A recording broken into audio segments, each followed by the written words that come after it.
Hey, welcome back to to figure out where am I looking. All right, so welcome back to the Castellano channel. Hi, Welcome back, and as always, this is my lovely wife Linda. this is my wonderful husband, Sugar. And I know it's David. been a while. I know it's been a while since our last video, but we've been extremely busy. But that's no excuse. So that's why we're trying to get another video out here, so we don't lose our audience. Today, I think we're going to talk about love languages, right? Yeah.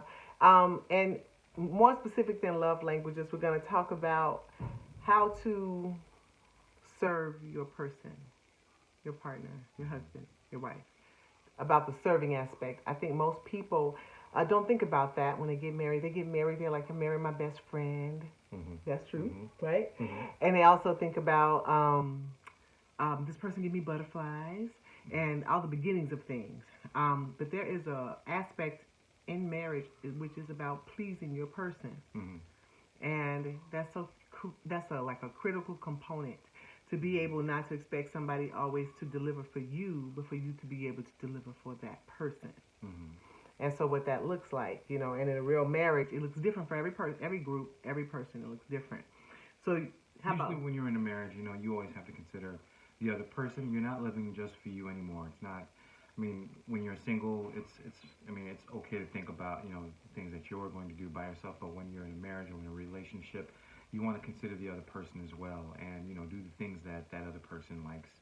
Um, Such as making coffee in the morning. Like yeah. I like making coffee for my wife every morning. I set up the coffee the night before to make sure that if she gets down, if I have to go to work, and she's all she has to do is just press a button and that's it. And Those she are appreciates those are the small thoughtful, things. super thoughtful, considerate things that just touch my heart. You know what I'm saying? And my so I'm trying to remember all the love languages now. We're not as prepared as we probably should be, but one is acts of kindness, Mm-hmm. acts of service, I believe. One is Davis is spending time. David always wants to spend time. Mm-hmm. So I'm always a busybody. I'm busy all the time. I always She's got extremely busy. I'm always one who wants more time with her. But with when you have kids, your kids, and your grandkids. grandkids, or sisters, brothers, any Yeah. family members, they always want to like kind of they they stretch they can stretch you very thin. Yes. There might not be enough of you to go around. And sometimes I feel like it's not. I feel jealous of that sometimes. Yeah, and he I feel does. like I really want some time, and I could have something planned out. She'll like segment some time for us to spend together, and then I might have something completely planned. Let's say like watch a movie or something. A movie that I Yeah. really want to watch. She has no idea, but then as soon as we get together, He falls asleep on me. Okay, but it what could I be a movie that I really wanted to and this is see. so crazy. I didn't figure this out on my own. Actually, it was my mother who I spoke of. I speak of her all the time. Who has passed. But anyway, one time I was so frustrated. I was like, Dave keep asking me to spend time with him, and he want to watch a movie, and then every time we get together, like we're like 10 minutes in the movie, he is full asleep. Like, what? Just say you want to go to sleep. And so my mother said something that stuck with me. She was like, why are you upset that he's comfortable with you, in your arms, in your presence, in your just right with you? And I was like, I'm not mad at that. She said, because that's really what he's wanting. He's just wanting to be with you because you are his safe place. You are his good space. What a great revelation that was. I thank God for your mom Changed and putting it in that my perspective. yes. It changed how I responded. It changed how I embraced those times. And what was extra upsetting or frustrating to me at that time was because he would snore so loud. I would have the TV to 100, still trying to watch the movie. This is before my mother's conversation, and I would be so mad because I still didn't know what was going on with the movie. And then as soon as I turned the movie off, he would be like, "This is hilarious." Well, that movie was great. Wasn't that a great movie? Who else does that out there? Who else And I'm does like, you didn't watch the movie? Any parts of the movie? Or he was like, wasn't that part funny? I did. I saw the little. Maybe he was waking up in little parts. Itty bitty But parts. it's a scripture in the Bible that actually says that about the wife needing to be the place for the husband to be safe. That's his safe place. That she would never do him any harm, and that he would always be in a good place with her. So after my mother shared that with me, I found the scripture. And I didn't pull it up for now, but you can pull it up. I'm sure I believe it's in Proverbs, and how that's important. for your husband and your wife to get whatever it is they need, small things, whatever it is, small. And I call it serving because it is serving. It is recognizing that this is something this person needs, and whether I feel like it or not, it's something that I do out of a place of selflessness and love. So just recently we watched what was it? What was that last movie you fell asleep on me? Kingsman. Was it Kingsman? It was a sleepy type of movie. It didn't really hold anyone's attention. It was like we were watching it too late. I was so mad about just the crumminess of the movie. I knew he was going to fall asleep because I'm used to it now. I like Kingsman. Kingsman has some usually really great Kingsman movies. Be bomb. Just did not. This last story, one. I don't know. It just was not. But anyway, that's just besides the point. The point is that now that when I'm with him and he's falling asleep, it's okay. Before, I used to feel like, what's the point of him asking me when he's falling asleep? But he does things for me all the time. He just mentioned making the coffee. But he do so much more when he sees there's a need, anything that I want. He's so proactive. Pay attention to those little things that will make your spouse happy. Yeah, and it's always the little things. Always the little things. It's not really necessarily the big things ever. You might think that your spouse is probably moving too fast to even notice, but believe me, paying attention. They're paying attention. Absolutely. Even simple things like putting gas in the car. Make sure the car is gassed up. Stuff like that. Women hate pumping gas all over the world. I think it's a universal truth. What do you think? Right. It's a man's job. Yeah, absolutely. So, I don't know. This is just how my wife feels. Yeah, all women. No woman wants to pump the gas. Okay, you can trust that and believe that. I don't know. And you never have let me pump the gas really with you. We went together. You always be like, sit down, I got these gas on lock. Well, of course. And I love that. That's one of those things. That's, I think, one of those things that a husband should do. Yeah, and although Dave is the cook, I try to help set the table. I try to help clean the kitchen because he cooks most of the time. He cooks way better than me. Really, nobody really wants my food unless it's breakfast. It's because she doesn't like to cook. So he finds joy in cooking. She likes to cook something. Oh, I can do good greens. Oh, yeah, she made some greens today. Yesterday. It's so amazing. Yeah, greens is my shebig and breakfast. But overall, he does most of the cooking. So I try to participate in the setting the table, and then either me keep cleaning the kitchen or the grandkids cleaning the kitchen. Whoever's here, somebody got to clean the kitchen. But that's not his job to do also. So just keep that in mind in your relationship. Whatever your person likes, whether it's making them coffee in the morning or waking them up with coffee. So since he makes me coffee all week, I try to give him coffee on the weekend. I be like, okay, I gotta wake up and make the coffee. Yeah, and that really helps. And he likes that. And so if I could think on Saturday night or Sunday or Friday to run out and get we like this pecan walnut Danish. And then I warm it up and I bring it up to him. Every now and then, not too often. Yeah, we like that though. It does taste good. It's good. But we getting juicy, so we got to cut back. We got to cut back. We both need to lose like 20 pounds. I don't know if y'all can tell it from here, but we've been eating pretty good. Need to go on a regimen.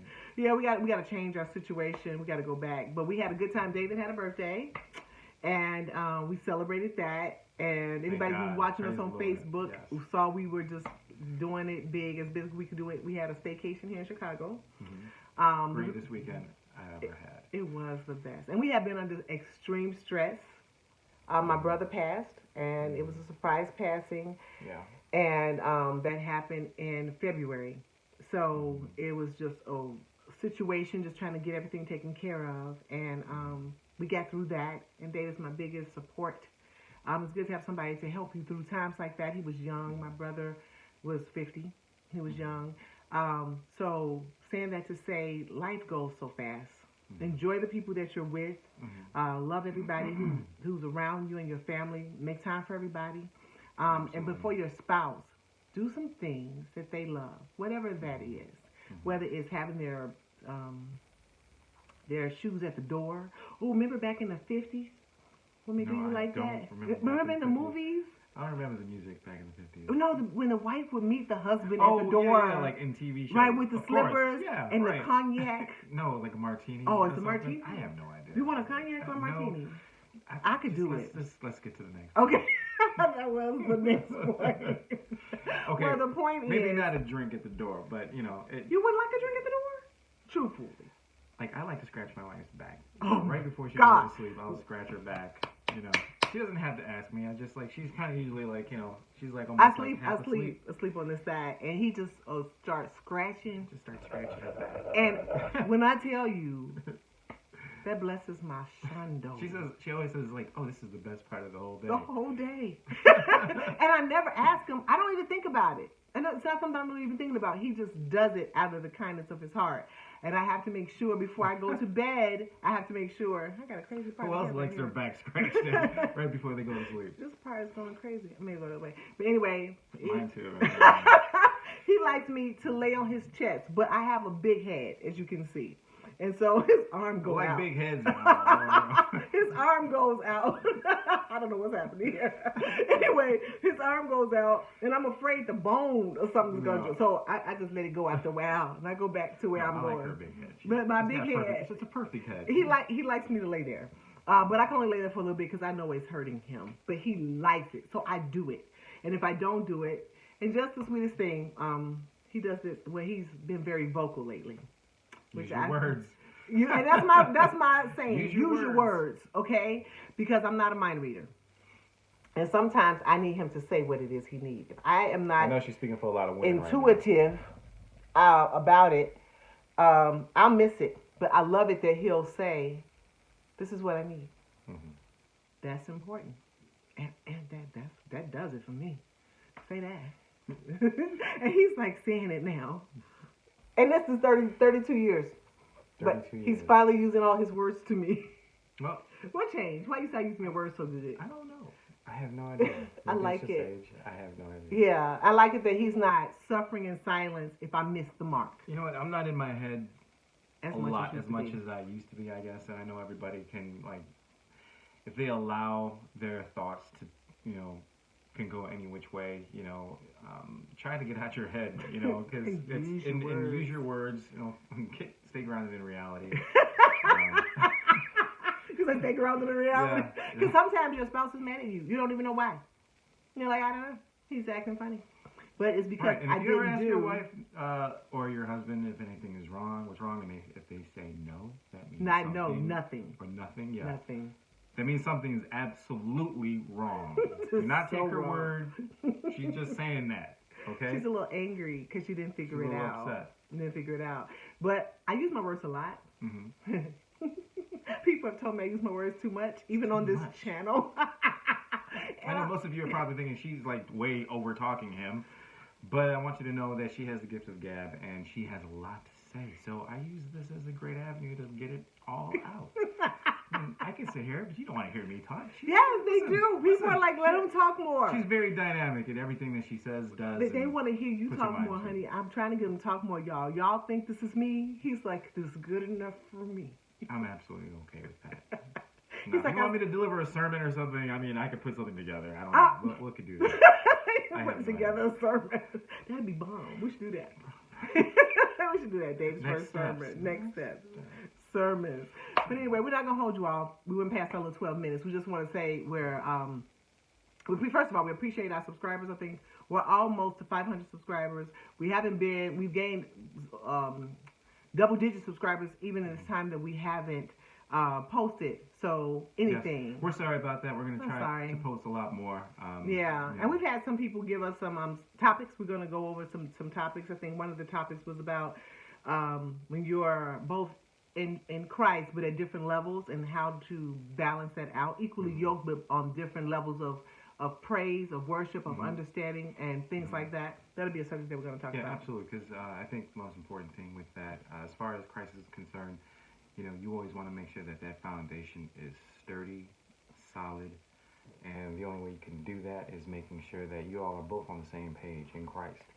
So at least in Christ, you might not be in understanding. So that'll be another topic. But anyway, we love you all. Thank you so much for joining our channel. We appreciate you all. Hopefully you gained something from this. With the main thing being, do something to serve your spouse, whatever that is, whatever they like. And if you don't know what they like, ask them. Say, what you want from me? Mm-hmm. And you can even use our words. You can say, use your words. And they might not like that though, but I thought it was wonderful. Right. So anyway, thanks again for joining our Thank channel. All right, thank you. As always. Give me a kiss. Mwah.